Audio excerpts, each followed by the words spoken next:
Everyone, welcome back to the channel. In today's video, I will show you how to use Binance loans.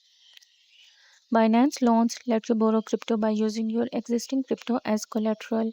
Binance uses over collateralization. You will need to deposit more crypto than you borrow. If the value of your collateral drops too much, Binance may liquidate part of it to repay the loan. To get started, open Binance Loans, choose the crypto you want to borrow, select your collateral, and enter the amount.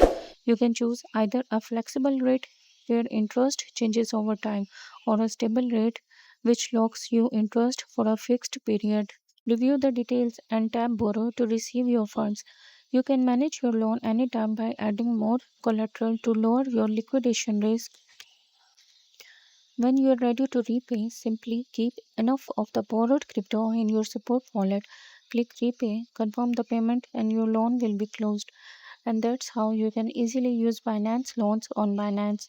If you found this video helpful, don't forget to like, subscribe, and I will see you in the next one. Thanks for watching.